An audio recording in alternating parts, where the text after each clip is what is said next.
पर आइए जहां पर सबसे ज्यादा बाजार पर दबाव बना हुआ है इसका कारण जान लेते हैं। डॉक्टर रेड्डीज, नजर डालिए, तेज गिरावट आ रही है, डेज लो पर है, 11% नीचे है ये काउंटर। नतीजों के बाद ही ये पूरी की पूरी गिरावट आई है। तो क्या हुआ नतीजों में ऐसा खास, या क्या आया कंपनी की तरफ से जो स्टॉक इतना नीचे है, और साथ ही बाकी फार्मा कंपनीज पर इसका क्या इंपैक्ट आते हुए दिख रहा है, जानते हैं इसके बारे में देवांशी के साथ। देवांशी, बताइए क्या चल रहा है फार्मा पैक में आज। बिल्कुल दीपांशु, आप देखिए जिस तरह से डॉक्टर रेड्डीज के नतीजे आते हुए दिखे, सबसे पहले तो जो ओवरऑल नतीजे हैं वो अनुमान से काफी कमजोर आते हुए दिखे हैं।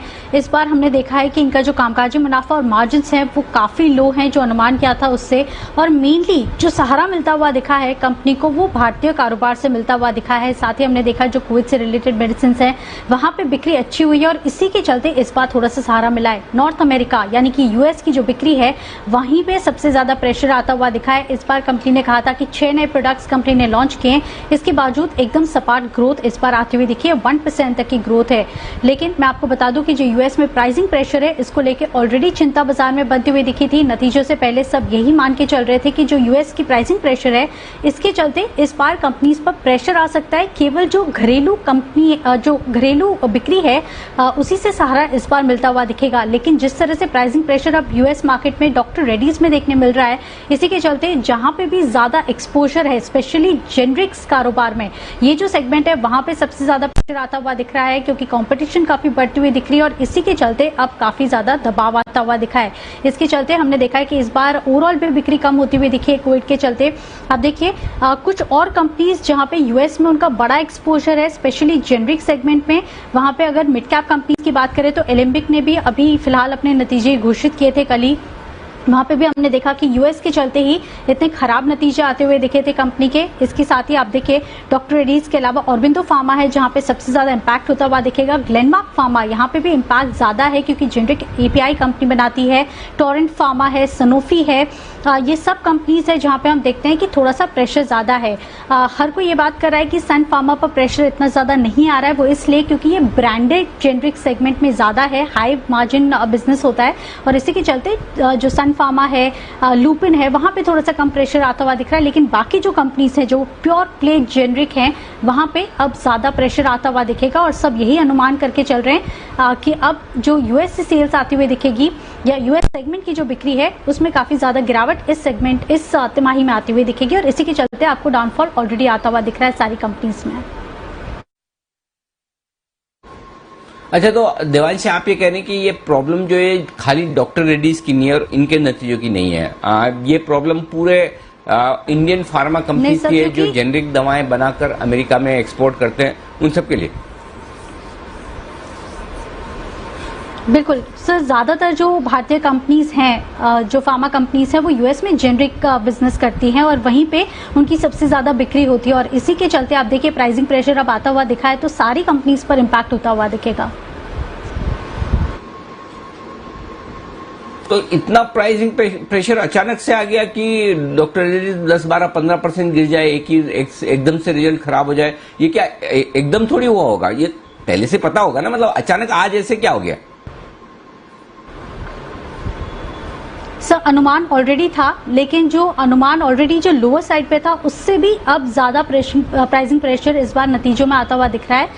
ज्यादातर कंपनीज जो हैं वहां पे उम्मीद ये थी कि इस बार फ्लैट बिक्री आ सकती है यूएस से या फिर 1% तक की गिरावट आ सकती है, लेकिन अब जिस तरह से प्राइसिंग प्रेशर आते हुए दिख रहे हैं तो अब चिंता ज्यादा बढ़ती हुई दिख रही है कि अब एस्टिमेट्स यही बन रहे हैं कि बाकी कंपनीज पर भी आपको ज्यादा गिरावट आती हुई दिखेगी।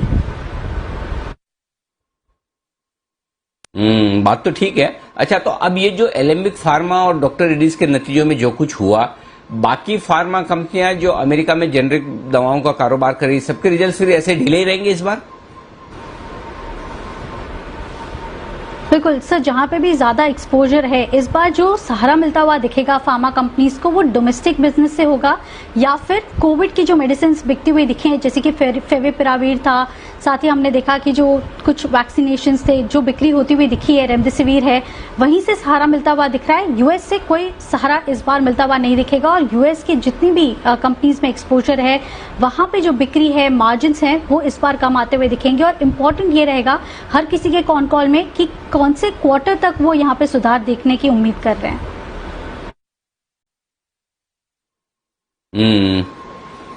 ओके, ये है आपके लिए अमेरिका में सारा जो जेनरिक कारोबार करने वाली कंपनियां हैं उनके लिए मार्जिन्स पर दबाव, प्रेशर, ये सब कुछ दिख रहा है। जैन साहब, क्या कुछ थोड़ा सावधान रहने की जरूरत है या खरीदारी करने का मौका है, बताएं। अच्छा, देवांशी इससे पहले कुछ कहना चाह रही, देवांशी की बात एक बार पूरा कंप्लीट करें। जी देवांशी, कुछ और जोड़ना चाहती हैं आप, राइट?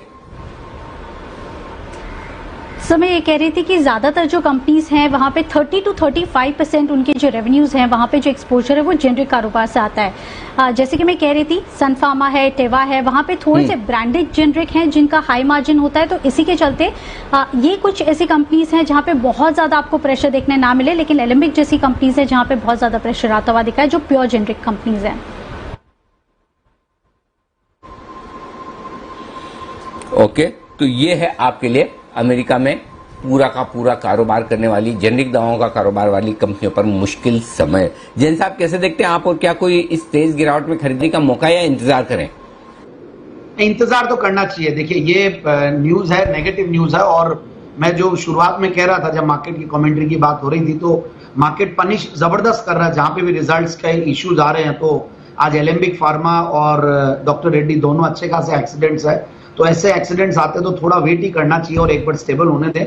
और सारे ही इंडियन फार्मा कंपनीज, वहां पे इश्यूज आए, ये उन चीजों की याद दिला रहे, जैसे एक बार यूएस एफडीए के इश्यू जब भी आते थे, ये सारे फार्मा कंपनीज अंडर परफॉर्म करने लग गए थे। और अब जैसे जैसे वो एफएमसीजी, एमएनसी कंपनीज जो है फार्मा की, वहां पे कॉन्फिडेंस पहले भी था और अभी वापस से बढ़ रहा है। जैसा कि मैं सनोफी रिसेंटली रेकमेंड किया था 10 की कमाई में, वो स्टॉक बहुत बढ़िया आज ग्रीन में। फाइजर जबरदस्त, वो इनफैक्ट हमने काफी क्लाइंट्स को भी रेकमेंड किया और यहाँ पे भी हमने रेकमेंड किया हुआ है। 6000 के लेवल्स आज छू के थोड़ा करेक्ट हुआ है।